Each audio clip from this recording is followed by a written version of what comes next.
자, 358쪽 보세요. 358쪽. 지금 제가 이 관리처분기획 내용까지 보여드렸거든요. 그래서 관리처분기 이제 받고 나서 인가가 있고 인가고시가 있을 때 그 효과. 자, 우리 7번에 358쪽에 7번에 관리처분기획 인가고시. 자, 인가고시가 있게 되면 이제 8번에 인가고시 효과가 나옵니다. 8번에 인가고시 효과가 나오는데 제가 이제 3개를 주로 말씀드렸습니다만 양가로 1번이 건축물 등의 사용수익 중지, 요거 사용수익 금지된 기간이라고 제가 써놨던 거. 요때부터 요때까지 공사를 해야 되니까 사용수익이 자연스럽게 금지된다 했던 거. 자, 양가로 1번에 종전의 토지나 어촌의 소유자 등 권리자는, 종전의 토지의 소유자 등 권리자는 관리처분기획 인가고시가 있은 때는, 관리처분기획 인가고시가 있은 때는 소유권 이전고시가 있는 날까지, 관리처분기획 인가고시가 있을 때는 소유권 이전고시가 있는 날까지 종전의 토지나 건축물을 사용하거나 수익할 수 없다. 이때부터 공사 들어가야 되니까 관리처분기획 인가고시가 있은 때로부터 소유권 넘어가기 직전까지, 소유권 이전고시 있는 날까지 사용수익할 수 없다가 원칙입니다. 공사를 해야 되기 때문에. 다만 다음에 하나에 해당하는 경우는 그렇지 않다. 박스의 둘 중에 하나에 해당되면은 사용할 수 있다는 얘기예요. 아니, 제가 여기 수업하려고 들어오면서 보니까 뭐 쉬는 시간에 뭐 다만 때문에, 아니 다만 때문에 뭐 스트레스를 받습니까? 다만은 당연히 있는 거예요. 에? 당연히 다만이 없는 경우, 여러분 인생에서 예외 없는 경우 있습니까? 그리고 다만 있어도 그 내용을 이해하시는데 왜 이거를 스트레스 받아 하셔 이거를? 에? 예를 들어서 동그라미 1번에 시행자 동의를 받은 경우, 그럼 쓸 수 있다. 아니 다만이나마나 이건 편한 당연한 얘기 아닙니까?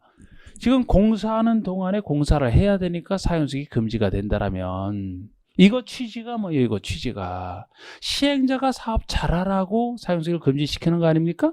시행자 사업에 방해가 될까봐? 근데 시행자가 써도 된다라고 동의를 했대요.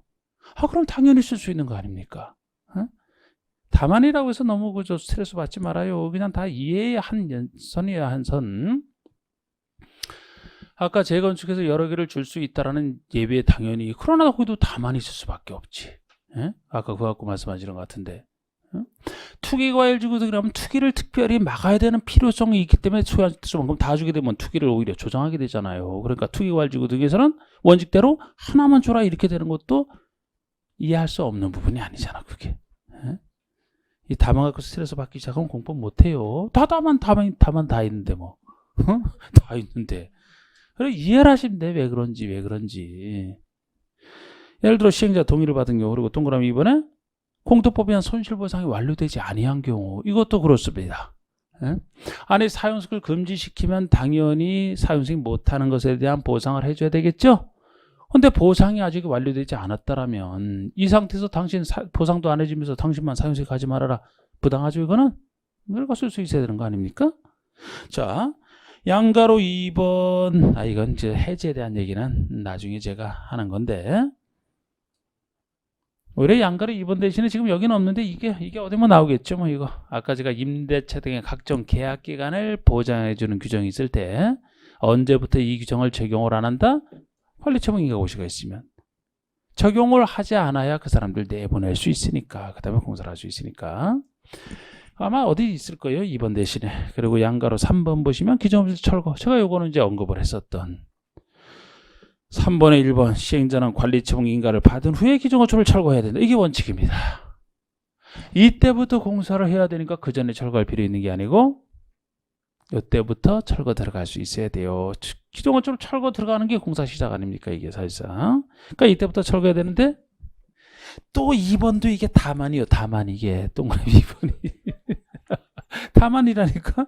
시행자는 다음에 어느 하나에 해당하는 경우는 기존 건축물 소유자 동의 및 시장에서 허가를 받아 해당 건축을 철거할 수 있다. 원칙은 철거할 수 없, 그 전에 철거할 수 없지만 예외적으로 미리 철거할 수 있는 경우고, 미리 철거할 때는 이게 특별한 경우이기 때문에 철거되는 그 건물 소유자 동의는 당연히 받아야 되고 시장은수 허가까지 얻어야 미리 철거할 수 있다는 건데 어느 때만 미리 철거할 수 있냐? 그대로 이해하시면 돼요. 박스의 기억권. 기존 건축의 붕괴 등 안전사고 우려가 있다라면 기존 건축의 붕괴 등 안전사고 우려가 있는데 즉 다 붕괴될 것 같은데 관리청이 인가 이후에만 철거할 수 있다. 그래갖고 계속 버텨라. 그때까지는 철거해서는 안 된다. 이 버틸 일이 아니죠. 그죠? 중간에 무너지면 많은 사람 죽잖아. 그러니까 당연히 미리 철거할 수 있어야 되는 것도 당연한 예외죠. 이런 예외가 없다면 오히려 불편하죠. 두 번째, 폐공가 밀집으로 범죄 발생 우려가 있다. 폐공가가 폐가와 공가 합친 거예요. 단순한 빈 집 주인이 비워놓은 집이 공가라면 폐가는 이제 오랫동안 그 방치해 놓은 폐가 어쨌든 폐가가 됐든 공가가 됐든 이런 곳이 많게 되면은 밀집이 돼 있으면은 거기 이제 범죄 발생 우려가 증가합니다. 주로 이제 비행 청소년들이 거기 와서 많은 범죄를 저지를 수 있기 때문에 이런 범죄 발생 우려가 있다라면 굳이 이때까지 철거 시기를 기다렸다 철거할 필요 없죠. 그죠? 미리 철거하는 게 범죄를 예방할 수 있기 때문에 상식적으로 생각하시면 돼요. 이렇게. 예외는 당연히 있고 거기에 따라서 이해할 수 있다 이렇게 생각해 보니까 아름다운 예외 같지 않습니까? 이런 예외가 없으면 어떻게 스트레스 받지 말아요. 생각만 하시면 돼요. 그냥.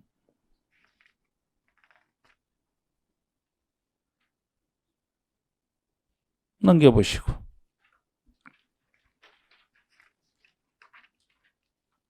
362쪽에 362쪽에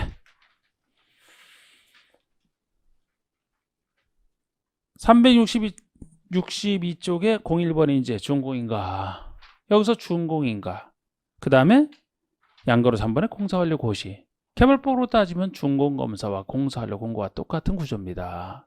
그러니까 여기 시행자가 공사를 끝냈으면 여기는 정비법이니까 시장은수에게 준공가를 신청하면 시장은수가 준공가를 내주고 공사완료 고시를 양가로 3번에 따라 할 겁니다. 만약에 시장은수가 직접 시행을 했다라면 자기가 자기 준공인가 안 받으니까 공사완료 고시로 끝난다. 뭐 이런 거 다 똑같은 얘기예요. 그리고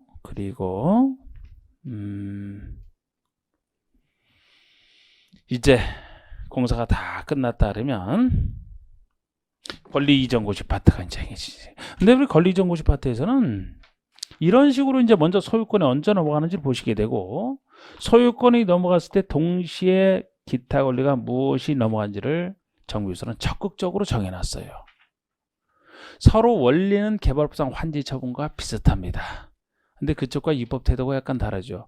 우리 환지에서는 종전 대부분이 이제 환지로 넘어간다 해놓고 넘어가지 않는 거 존속하는 거 두 가지, 소멸하는 거 두 가지를 정해놨거든요.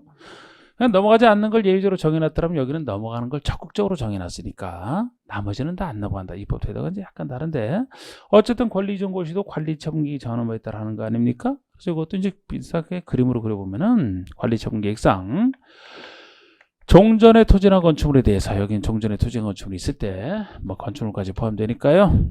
관리 처분 계획상 주는 거 분양 예정인 새로운 토지나 건축물 요거를 주기로 했을 때 먼저 소유권이 넘어가는 절차를 배우게 됩니다. 그 순서 살짝해서 이제 소유권이 넘어갑니다.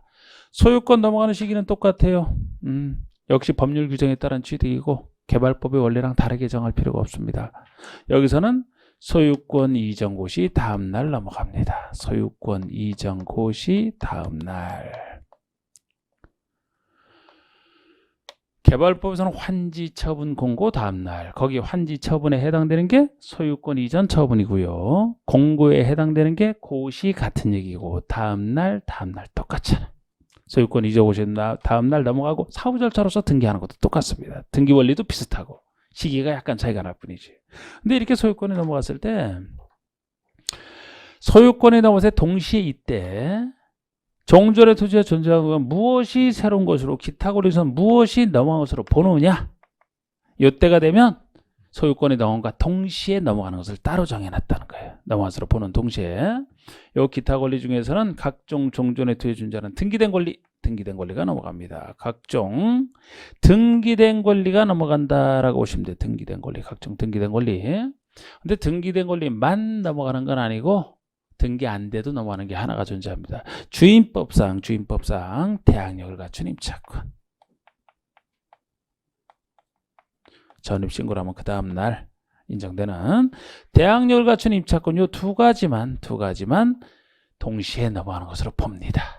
동시에 넘어가는 것으로 봐요.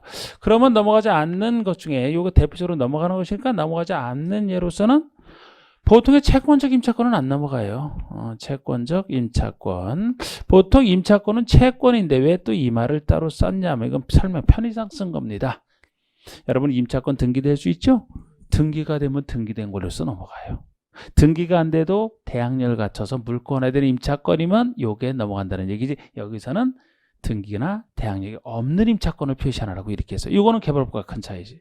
여러분 개발법에서는 넘어가지 않는 것 빼고 다 넘어가기 때문에 채권적 임차권도 환지로 넘어갔어요. 임차권을 환지 행사하게 돼 있습니다. 그런데 여기는 요것만 넘어가기 때문에 이도 저도 아닌 보통 임차권은 안 넘어간다는 게 이제 개발법과 큰 차이가 되고, 지역권 같은 거 안 넘어가는 것은 지역권은 등기되는 권리지만 이 등기된 권리에서 빠지는 게 이건 성격상 안 넘어가고 항상 요역지만을 위해서 존재한다 그랬죠. 이거죠? 이건 개발법이랑 똑같고, 그 다음에 물권 중에서 유치권, 질권도 대표적으로 안 넘어가는 것들이죠. 왜 안 넘어가느냐? 여기에 속하지 않잖아. 유치권, 질권은 등기되는 권리 아니라고 배우셨죠? 그렇다고 여기도 아니고 이것만 넘어간다니까. 뭐 이런 식으로 이제 정리된 게 모두 넘어가는 절차입니다. 자, 그래서 양가로 3번 보실까요? 양가로 3번에 양가로 3번이 이제 소유권 이전 절차입니다. 양가로 4번이 기타 권리 이전이고, 제가 이렇게 제목을 붙일 때는 아무래도 그리고 이 요약서도 조금 5월을 생각하고 있었는데 5월보다는 조금 더 빨리 내는 걸 지금 생각 중이에요. 좀 더 빨리 내서 작업을 좀 서둘러야 되는데, 그러면 3월 첫째 주부터 시간상 지금 마을을 이렇게 먹으면 3월 첫째 주는 힘들 것 같고 3월 한 둘째 주, 셋째 주 정도라도 좀 나올 수 있게끔 좀 생각이 좀 바뀌었습니다. 나중에 개정되는 건 좀 반영하더라도 그게 여러분들에게 조금 더 편할 것 같아서. 여기 이런 것도 그죠? 저랑 이 제목이 이렇게 다르다 보니까 보통 저는 이렇게 쓰고 있는데 약간 빠진 것도 있고 막 그래서 하여튼 양가로 1번, 3번이 그 소유권 이전 절차 뭐 흐름을 볼까요? 시행자는 정비사업에 공사완료에 따른 고시가 있을 때는, 이게 공사완료 고시가 있으면 마지막에 준공인가 받고 하는 공사완료 고시가 있으면 바로 지체 없이 대지 확정 측량 들어갑니다. 이건 그냥 상식적으로 한번 순서를 생각해 주면 돼요. 자, 시장은수가 공사완료 고시를 했다. 그러면 최종적으로 다 끝났으니까 바로 대지 확정 측량 들어갑니다. 대지단 측량은 언제든지 할 수 있어요. 그런데 확정된 측량은 공사가 완료돼야만 할 수 있는 거 아닙니까? 왜 측량을 하냐면, 측량을 하느냐 하면 측량을 하고 나서 토지를 분할하려고 해요. 측량된 결과에 따라 토지를 분할해야 줄사람에게 줄 수 있지 않습니까? 그래서 대지 확정 측량을 하고 나서 바로 거기에 따라 토지의 분할 절차를 거칩니다. 분할을 하고요. 분할했을 때 이제 주면 돼요. 그래서 주는 것이 관리처분서 정한 사항을 분양받을 적에 통지하고 소유권을 이전하라. 당사자에게 알려주는 게 소유권 이전 처분 아닙니까? 분할하고 나서 환지처분처럼. 그럼 이렇게 소유권 이전 처분을 했을 때 동그라미 2번, 이 경우 시행자는 소유권을 이전하는 때는 그 내용을 지자체에 공부해 고시한 후 시장은수에게 보고하라. 이 고시가 아까 소유권 이전 처분을 하고 한 고시, 소유권 이전 고시가 되는 거예요. 소유권 이전 처분한 다음에 고시하라. 아까 환지 처분하고 공고하라 같은 얘기 아닙니까? 고시를 하고 마지막에 시장은수에 보고하게 돼 있는데, 마지막에 이 경우 대지나 건축물을 분양받을 자는 언제 고시가 있은 날 다음 날, 즉 소유권 이전 고시 다음 날, 소유권 이전 고시 다음 날에 그 건물에 대한 소유권을 취득한다. 여기서는 제가 밑줄을 쫙 끈다라면 어디가 핵심이냐, 고시 있은 날 다음 날이 가장 핵심적인 일이 되죠. 그때 소유권 취득하는 겁니다. 그전에는 순서였고. 그럼 이렇게 소유권을 이전한 경우 양가로 4번 보세요. 양가로 4번에 1번. 대지나 건축물 분양받을 자에게 소유권을 이전한 경우에 자, 소유권이 이전했다면 종전의 토지나 건축에 설정된 무엇이 지상권이든 전세권이든 지금 지상권, 전세권, 용익권 중에서는 지상권, 전세권 나왔지 지역권 없잖아요. 그리고 저당권이 담보물권 중에서 나와 있지 유치권, 질권 없습니다. 그리고 임차권, 가등기, 담보권 등등 등기된 권리를 얘기해요. 그러니까 여기 임차권도 그냥 임차권이 아니고 등기된 권리로서 임차권, 등기된 권리가 넘어간다 그랬잖아요. 그래서 등기된 권리와 주임법상 대항요건을 갖춘 임차권, 요거는 소유권을 이전받은 대지나 건축물에 설정된 것으로 본다. 소유권이 넘어갔을 때 이 두 가지가 저쪽으로 넘어간다. 나머지 안 넘어가는 건 제가 여기다 적어놓은 것이고 넘어가는 걸 지금 책에서 그 정도입니다. 그리고 양가로 5번에 1번 사후절차로서 등기하는 거 시행자 혼자 단독으로 소유권 이전 고시가 있으면 여기서는 뭐 지체 없이 바로 하라. 좀 더 급하게 돼 있습니다만 소유권 이전 고시 후 지체 없이 개발법에서는 환지 처분 공고 14일 내에 여기는 지체 없이 좀 더 급하게 돼 있습니다. 원래는 똑같아요. 대지나 건축에 대한 등기를 촉탁 신청해야만 된다. 일괄 신청이고 등기 신청 강제주의고 이런 건 똑같지 않습니까? 자, 그러면 청산 넘겨보세요. 이렇게 했을 때 이제 청산 나오는 거 이것도 개발법 내용이랑 비슷합니다. 비슷해요. 이것도 예를 들어서 그 청산금 내용 뭐 자체는 1번에 똑같은데 6번에 1번 동그라미 2번 같은 경우 분할징수 분할지급도 가능하다. 원래는 한꺼번에 일괄징수 일괄 지급하는 것이 원칙입니다만 예외적으로 분할징수 분할지급 가능하다. 시행자는 정관 등에서 분할징수 분할지급을 정하고 있거나 총회 의결을 거쳐 따로 정한 경우에는 관리처분 인가 이후부터 소유권 이전 고시가 있는 날까지 분할징수하거나 분할지급할 수 있다. 원래는 동그라미 1번 규정에 따라 소유권 이전 고시 있은 후에 한꺼번에 청산하는 게 원칙입니다만 따로 정했다 그러면은 소유권 이전 고시 전이라도 즉 관리처분기 인가 고시가 있은 때로부터 소유권 이전 고시가 있는 날까지 분할하여 징수 분할지급도 가능하다. 뭐 이런 얘기 다 비슷한 얘기예요. 개발법이랑. 뭐 8번의 저당권의 물상대위라고 여기만 있는 얘기도 있습니다만 별 얘기도 아니고 나중에 설정하면 되고 이 조금 상대적으로 피곤한 정비법이 끝났습니다. 이제 상대적으로 피곤한 정비법 끝났고 이렇게 끝나면 돼요. 건축법 보세요. 건축법 네 번째 법인 건축법 376쪽에 건축법. 자, 이제 이 건축법은 건축에 대한 일반법이라고 했잖아. 그죠? 건축에 대한 일반법이 건축법이 여기에 대한 특별법이 주택법이 되는. 그래서 이 건축은 건축에 대한 일반법이고 좀 기술적인 법이기 때문에 내용 자체는 단순한 것도 있고 너무 단순한데 또 아주 깊게 들어가는 거지. 기술적인 법이기 때문에. 그래서 여기서 너무 깊게 들어가는 것은 맞추지 않아도 되고요. 기본적인 거 역시 위주로 해서 전체 7문제 중에서 4문제 정도 맞히면 뭐 안정권에 들어갑니다. 맞히면. 그리고 건축법은 기술적인 법이라 소규모 체계로서 할 거예요. 소규모 체계로. 뭐 전체적인 체계도 큰 의미가 없어요. 여기는. 소규모 체계로 하는데 먼저 한번 용어를 하고 나서 총론에 나오는 기본 틀을 이제 소규모로 조금씩 잡아가겠습니다. 자, 377쪽에 이제 총칙 중에서 02번에 용어 정의가 나와요. 용어 정의가 나옵니다. 용어. 자, 먼저 02번에 1번 보시면 대지 개념. 대지. 건가법에 따라 각 필지로 나눈 토지를 말한다. 이 건축법에서는 대지 개념이 별도로 역시 필요한 게 건축 기준을 제공하기 위해서는 건축 기준을 제공해서 대지 개념이 따로 필요해서 그렇습니다. 예를 들어 건축 기준 중에 뭐 건폐율을 제공한다. 그러면 대지 면적에 대한 건축 면적 비율, 용적률을 제공한다. 대지 면적에 대한 연면적 비율이기 때문에 대지가 무엇인지가 나와 있어야 거기에 대해서 건축 기준을 제공할 수 있어서 그렇습니다. 그래서 독자적 개념으로서 지목이랑 상관없이 각 필지로 나눠진 땅 일필지를 그냥 일대지로 보는 거예요. 지목이랑 상관없이.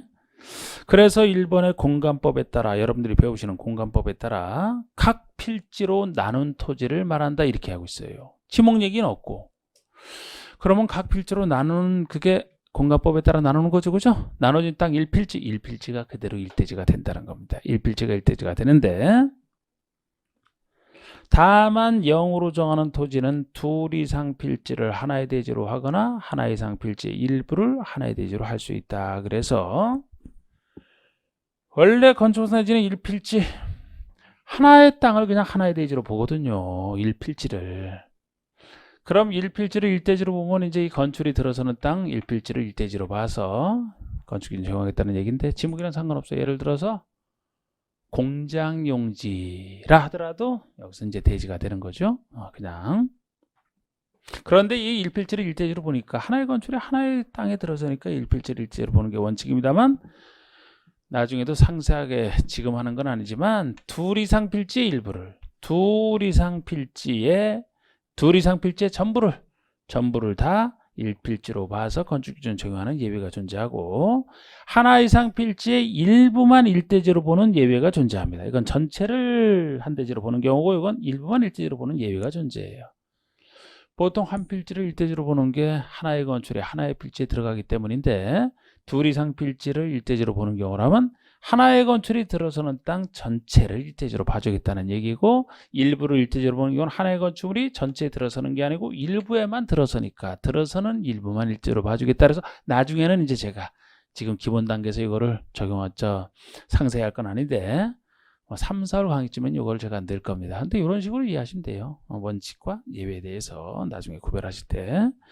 그 다음에 건축물 개념이 나옵니다. 사실 건축물 개념이 가장 기본적인 개념이에요. 건축법에서는.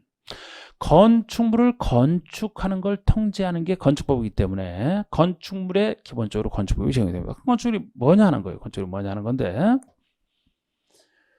토지에 정착하는 공작물 중에서 우리 공작물이 사람이 만든 인공시설물을 다 공작물이라고 합니다. 이 공작물 중에서 다음 요건을 갖추면 건축물이 따로 된다는 거예요.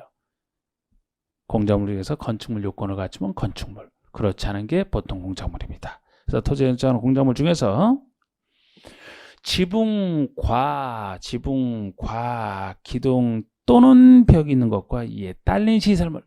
여기까지가 일단 첫 번째 개념이에요. 이 두 가지 개념 중에 하나로 나눠져 있거든요. 그래서 우리가 건축물의 개념을 건축물의 개념을 할 때 건축물을 이루는 기본적인 3요소가 아니 건축물 짓는 사람 기둥이 있어야 되지 않습니까? 기둥을 세우고 지붕 올리고 벽을 만드는 이게 기본적인 3요소예요. 지붕, 기둥, 벽 상식적으로 이게 3요소인데 이 3요소를 모두 다 갖춰야 된다면은 요새는 3요소 다 갖춘 것만 있는 게 아니고 2가지 요소만 갖춘 것도 있게 되는데 그런 것을 건축물로 안 보게 될 수가 있기 때문에 만약에 건축물로 안 보게 되면 건축법 통제를 벗어나거든요. 그래서 3요소 중에서 2가지 요소만 갖추면 건축물로 봐서 건축법 통제에 들어갑니다. 지붕은 꼭 있어야 돼. 지붕 없는 건축은 상상할 수가 없잖아요. 그래서 지붕과 그러는 거야. 지붕 또는이 아니고 지붕은 있어요. 지붕과 기둥 또는 지붕과 벽. 지붕과 기둥만 있어. 지붕과 벽만 있어. 지붕과 기둥만 만들어 놓고 벽 없이 피로티 구조로 해서 막 주차로 쓰는 것들. 아니면 기둥 없이 벽과 지붕만 올려놓고 콘크리트 벽으로 딱 짠 다음에 지붕만 올려놓은 이런 것들도 건축물에 포함이 되어야 건축법 적용을 하기 때문에 그렇게 건축물 개념을 봅니다. 근데 이거 자체가 뿐만 아니고 여기 딸린 시설물도 들어가요. 딸린 시설물도. 예를 들어 이렇게 담장을 같이 지었다. 담장 자체는 지붕과 기둥 벽이 있는 게 아니잖아요. 일반 공작물에 불과합니다. 근데 그거를 여기 건축물 자체에 포함시켜야 건축물에 대해서 허가받을 때 이거 하나를 통해서 전체로 할 수 있지. 이걸 건축물에 포함 안 시키게 되면 건축물 짓고 담장 같은 거 딸린 시설물 설치할 때 또 다른 절차를 또 밟아야 된다는 얘기가 돼요. 그래서 딸린 시설물, 담장, 기둥 포함해서 이런 것들까지 건축물로 다 봐야 될 수밖에 없습니다. 지붕과 기둥 또는 벽이에요. 또는 벽 그리고 딸린 시설물까지 들어갑니다. 그 다음에 지금까지 첫 번째 개념은 토지에 정착하는 걸 전제로 해서 보셨는데 꼭 토지에 정착하지 않아도 된다는 거예요. 지하나 고가의 공작물에 설치하는 고가 높은 곳에 따로 설치되어 있는 높은 곳에 가설되어 있는 이런 공작물에 설치하는 것이니까 이거는 토지에 정착하지 아니하는 것이죠. 토지에 정착하지 않는다 하더라도 그곳에 설치하는 사무소, 공연장, 점포, 차고, 창고까지 봅니다. 이 두 가지 개념이 건축물 개념에 포함되고 건축물에는 기본적으로 건축법이 적용이 돼요. 그 다음에 건축의 용도가 나오죠. 건축의 쓰임새를 얘기합니다. 나중에 29가지 주 용도로 나눠지는 거 있다 할 겁니다. 그 다음에 넘겨보시면 건축 설비가 나와요. 건축 설비. 우리 건축물 안에 있는 각종 설비를 생각하시면 돼요. 우리 건축물 안에서 볼 수 있는 각종 설비. 여기 전기 설비, 저 안에 들어가면 뭐 전기, 인터넷 뭐 이런 설비 다 들어갑니다. 아직까지는 건축 설비 갖고 문제 낸 적은 없어요. 그 대신 이게 뭐 이런 기술적인 부분이 뭐가 그렇다고. 건축물 자체 설치하는 전기, 전화 설비, 초고속 정보통신 설비, 인터넷 설비, 지능형 홈 네트워크 설비, 가스, 급수, 뭐 배수, 환기 각종 있어요. 제가 엄청 읽어드린 거예요. 이 정도면. 지하층도 이제 중요한 개념 중에 하나죠. 우리 지하층은 나중에 보시면은 여러 가지 이제 지하층을 장려하는 규정이 많아요. 장려하는 규정이. 옛날에는 일정 연면적이면 지하층을 설치해야 된다. 지하층 설치 의무 규정도 있었습니다만 자유주의 국가에서 그런 거 하는 것 자체가 좀 그렇죠. 그래서 지금은 이제 유사시대에 비해서 간접적으로 장려를 합니다. 그렇기 때문에 지하층에 해당되면 나중에 뭐 연면적 산정에서 빠진다라든지 층수 제한에서 빠진다라든지 이래서 그런 제한을 안 받게 함으로써 장려하는 규정이라 지하층에 해당되게 뭐냐 하는 건데, 건축물의 바닥이 짚으면 아래에 있는 층으로서 건축물의 바닥이 짚으면, 아니 건축물 자체 바닥이 짚으면 위에 있으면 당연히 지상층이고 짚으면 아래에 있어야 되는 건 당연한데, 아래에 있는 층으로서 바닥에서부터 지평까지 평균 높이가 뭐랑 비교하느냐? 해당 층 높이의 2분의 1과 비교하는 거예요. 층 높이의 반과 비교해서 그 2분의 1 이상입니다. 이상. 미만이 아니고 이상이에요. 이상. 그러니까 지하층을 그린다면 설치 장려 지하층. 기생충에서는 이게 단순히 지하층이 아니고 반지하도 아니고, 아니 지하층은 맞죠. 확실한 지하층이 반지하도 지하층이라. 그런데 좀 알려지지 않게 몰래 들어가는 그거죠. 보셨어요? 야, 참 우리나라 사람들 참 대단해 진짜. 그죠? 저도 어제 그거 봤거든요. 그거 시상식을. 야, 4개를 석권할 줄은 누가 상상을 했습니까? 한두 개 정도를 저는 예상했다고. 하도 뭐 인기가 끈다 그러니까. 근데 4개 그 중에서도 뭐 감독상, 거기다가 최우수 작품상이 최우건이죠. 뭐 최우수 작품상 다음에는 뭐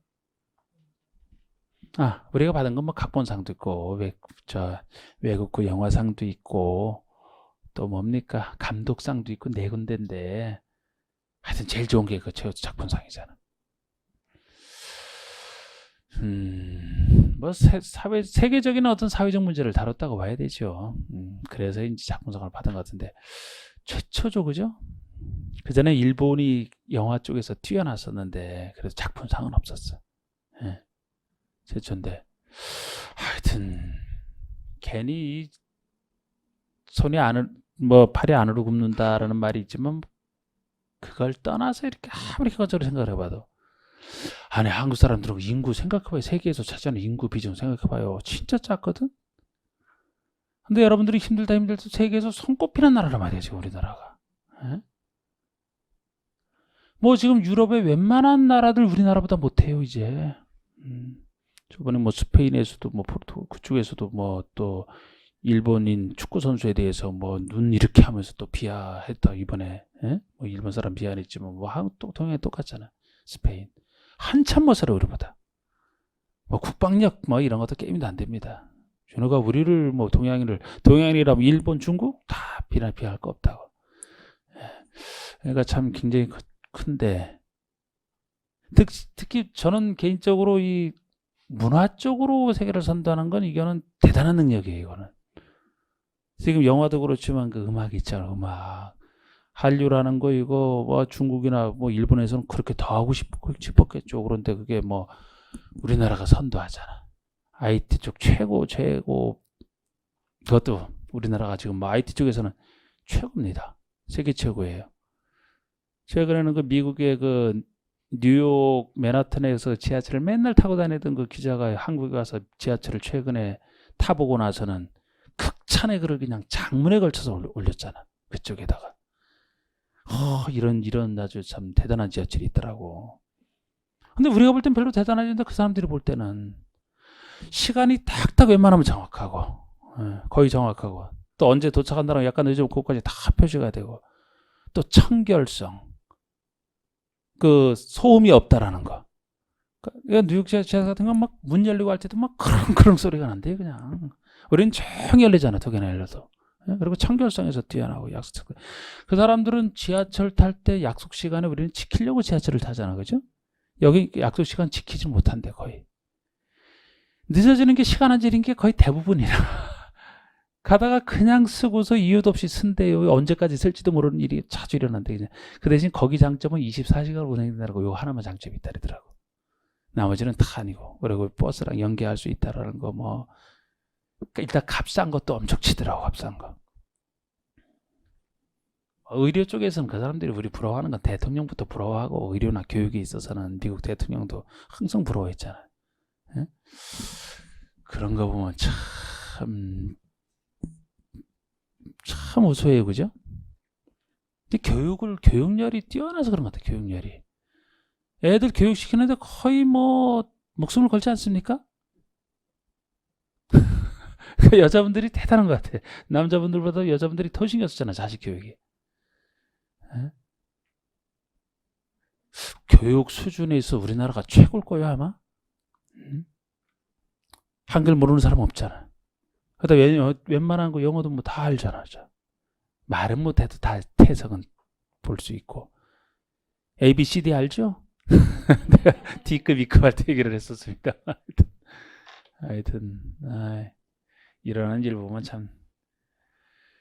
그러니까 조선시대 때도 그 전부터 원래 우리가 그 중국이랑 막 이렇게 하면서도 그 압도적인 힘의 차이도 막 버텨왔던 것이 과학기술이 그때도 발달돼 있어서 그래요.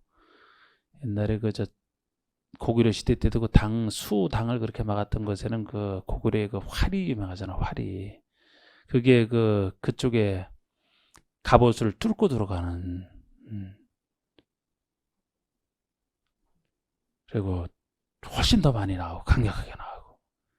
하여튼 조선시대 때도 뭐 그 세종 때까지는 교학기술 상당히 좋았죠. 그 다음에 이제 성리학에 빠지는 바람에 성리학을 너무 발전시키느라고 실학 쪽을 좀 경시하는 바람에 나중에는 뭐 일본에게 먹히고 했습니다만 제대로 방향만 잡아주면 참 주변에서 뭐 게임도 안 되죠. 하여튼 참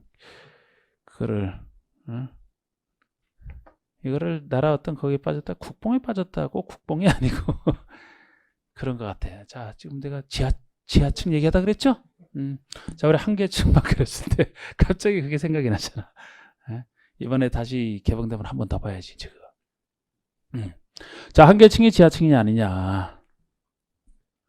이건 당연히 지상층이죠. 바닥에 당연히 지표면 위에 있지 않습니까? 이건 당연히 지하층이고요. 항상 이렇게 이제 그 지표면에 걸쳐서 지었을 때 요 개념을 갖고 유용하게 쓸 수 있다라고 했는데요.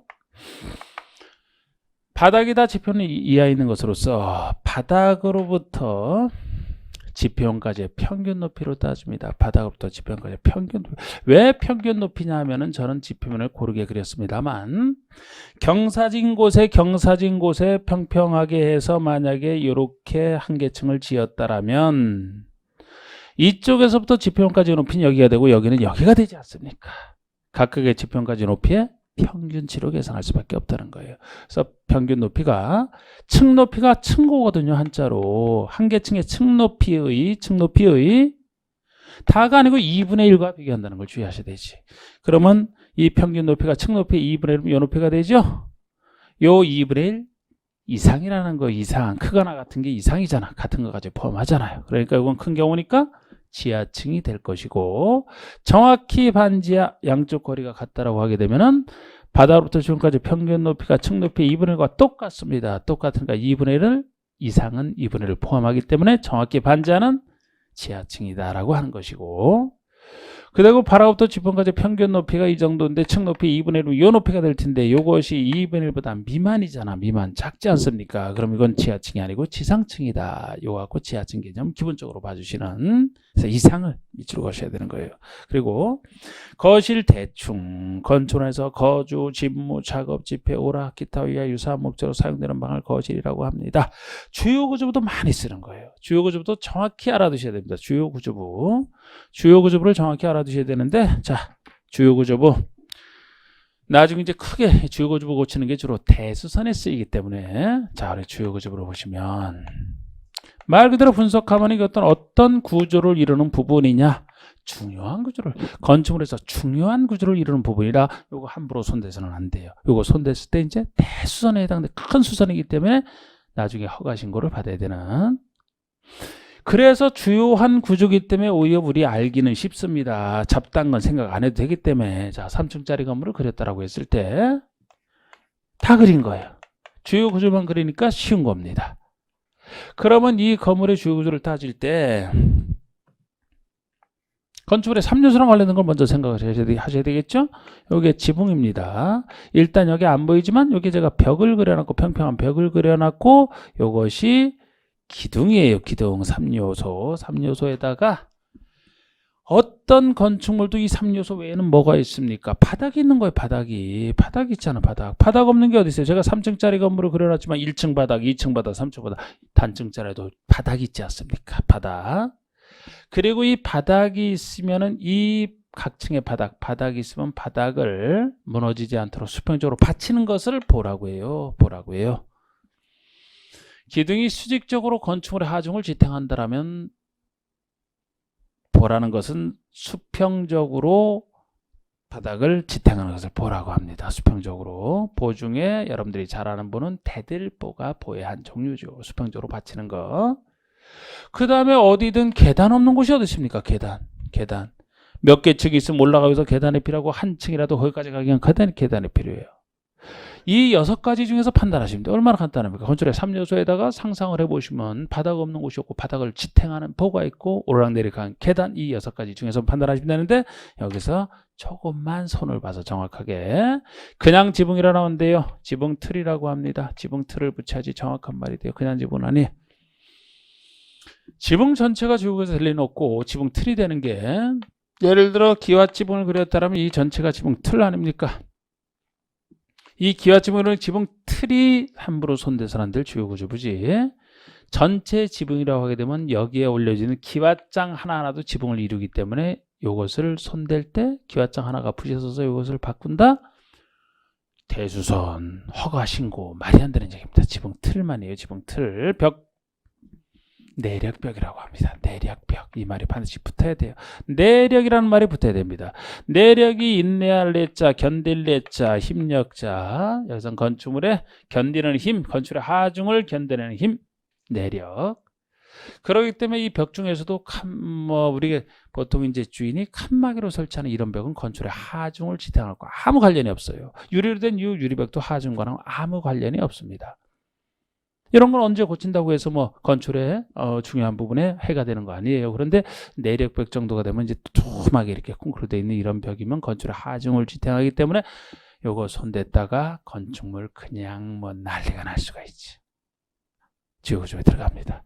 기둥이요. 바닥, 보, 주계단. 주자를 붙여야 돼. 주계단. 모든 계단이 주요구조가 아니고 주계단만 그렇습니다. 주계단. 우리 주계단이면 우리 승강기 바로 옆에 있는 우리 건물에서는 이게 주계단이지, 예를 들어 건물 바깥에 있는 비상시 대비한 옥외 계단 같은 거, 보조 계단 이런 거 다 아니에요. 근데 여기서 이제 이 6가지를 보시면 되는데, 요 6가지를 정확히 보실 때 여기서 빠지는 것도 있단 말이에요. 빠지는 것들 보세요 한번. 자, 주요구조부 잘 봐야 돼요. 이거는 자체로도 문제는 많이 나왔고, 자, 내력벽, 기둥, 바닥, 보, 지붕, 틀, 주, 계단 6가지 건물의 구조를 상상해서 기억을 하시고, 다만 빠지는 게 있어요. 기둥 중에서 사이 기둥 빠집니다. 사이사이에 있는 기둥은 중요하지 않다고 보는 거예요. 바닥 중에서는 최하층 바닥이 빠집니다. 최하층이면은 이게 어떤 층이 됐든 최하층이니까 땅과 직접 맞닿아 있는 바닥이 되고, 땅과 맞닿아 있기 때문에 균열이 생겨도 다른 바닥과 달리 위험하지 않다. 빠지고, 작은 보, 작으니까 빠지고, 차양, 햇빛 가리는 차양이 뭐가 중요합니까? 차양 설치해 놓은 거 보세요. 옥외 계단, 주계단에는 옥외 계단 등 구조상 중요하지 않은 부분은 제외합니다. 제외되는 것까지. 그 다음에 건축 대수선, 리모델링 중에서 건축과 대수선, 건축이라면 건축을 신축, 새로 짓는 신축, 추가로 더 짓는 중축, 고쳐 짓는 개축, 다시 짓는 재축, 옮기는 이전, 이 5가지 개념을 얘기하는데 나중에 건축 파트에서 제일 자세하게 이건 배워야 돼요. 건축 파트에서. 그 다음에 대수선은 건축은 아니지만 건축물이 있는 상태에서 크게 고치는, 조그만 수선에게 크게 고치는 게 대수선이에요. 주로 주요구조부 손대는 게 대수선입니다. 그래서 건축의 기둥부, 내력부, 주계단 등의 구조적 주요구조부나 외부 형태를 수선 변경 증설을 하는 것으로서 0으로 정하는 것에서 0에서 이제 좀 더 자세히 정해져 있고 나중에 여기서 배우셔야 되고, 리모델링 개념을 보시면 건축의 노후화를 억제하거나 기능 향상 등으로 해서 대수선하거나 일부 증축 또는 개축하는 행위를 말합니다. 이거는 건축 대수선과는 또 다른 별도의 개념인데, 리모델링이라는 것은 건축 대수선가들이 기존 건축을 있는 상태에서 노후화 억제나 기능 향상 등 이런 목적으로 거의 동일성을 유지한 상태에서 멋지게 선보는 거, 이것을 따로 리모델링이라고 얘기를 합니다. 노후화 억제나 기능 향상을 위해서 대수선한다. 대수선을 통해서 리모델링 하는 경우가 있고, 일부 증축 또는 일부 개축까지 들어가요. 보통 일부 증축하는 것은 기존 건물이 조금 좁기 때문에 일부 증축을 통해서 조금 넓게 쓰는 리모델링, 이런 것도 많이 하는데요. 일부 개축까지 들어간다는 게 주택법과 차이점이에요. 건축법의 특별법인 주택법에서는 리모델링 개념을 여기 개축이 들어가기 전까지는 건축법과 똑같이 썼어요. 그런데 나중에 여기가 개정되는 바람에 여기는 개축이 들어가고, 나중에 주택법에서는 얘기 똑같은데 대수선 또는 일부 증축만 얘기합니다. 주택법에서는 개축이 안 들어가요. 근데 건축법의 리모델링 개념에서는 개축까지 들어갑니다. 근데 개축이라는 걸 나중에 배우시면 이게 철거를 전제로 해서 하는 건데, 그래서 지금 낯설어요. 요 개축 들어간 게 지금 개정된 지 얼마 안 됐단 말이에요. 지금 한 1년 반 정도 이제 됐나요?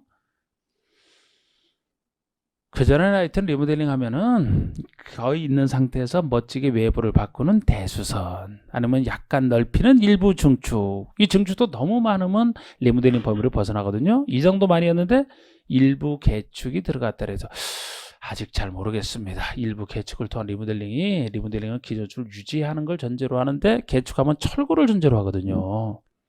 아직 잘 모르겠습니다. 그런데 여전히 큰 주택을 다루는 주택법에서는 대수선 또는 일부 증축만 얘기해요. 그쪽에서는 개축은 리모델링 개념에 안 들어갑니다. 어쨌든 지금은 이런 차이가 생겼는데 아직 일부 개축과 리모델링에는 제가 보지를 못해서 법은 바뀌었지만, 예를 들어 어쨌든 이걸 낸다면 일부 증축 또는 개축까지 리모델링 개념이 들어가죠. 혹시 개축이 아니고 재축 이런 게 들어가면 안 돼요. 재축 이런 건 아닙니다. 일단 그렇게만 봐주시고, 11번의 도로 개념. 이 도로 개념은 이제 나중에 강론 파트에서 주로 쓰는 건데, 이 도로라는 것이 보행과 자동차 둘 다 가능한, 사람도 자동차도 둘 다 다녀야 되고, 너비는 4m 이상이 보통의 도로예요.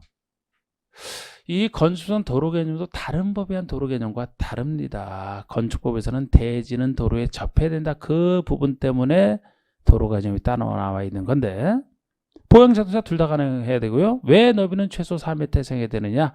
최소 도로로서 기능하기 위해서는 사람 다니는 곳에 차도 다녀야 된다 그랬잖아요. 그럼 차가 다니려면 차가 일방통행만 해서는 막혀서 안 되죠. 최소한 차가 교차는 돼야 된단 말이에요. 한 차가 다닐 때는 도로 폭이 최소 2m는 돼야 한 차가 다닐 수 있기 때문에 교차되려면 4m는 돼야 된다. 이렇게 해서 원칙을 4m로 보는 겁니다. 상상 아래 보시면 4m 이상의 도로로서 다음에 하나 해당하는 도로 또는 예정도로를 말한다. 그래서 박스에 하나에 해당하는 기존 도로뿐만 아니고 건설될 예정인 도로까지 포함해서 개념을 해요. 예정도로도 포함됩니다. 건설될 예정이면 나중에 건설되고 거기를 다니면 되기 때문에 예정도로까지 도로 개념에 포함하고, 박스의 1번처럼 각종 법에 따라 고시가 된 것뿐만 아니고 각종 법에 따라 다른 법에 의해서 고시가 된 도로뿐만 아니고 법에 따라 고시가 안 된 도로라 하더라도 간단하게 도로 지정하는 건축허가나 신고 시 행정청이 지정한 도로까지 다 들어가요. 정식 법에 따라 고시가 된 도로뿐만 아니고 건축허가나 신고 시에 행정청이 개별적으로 지정한 도로까지 다 포함하는 넓은 개념입니다.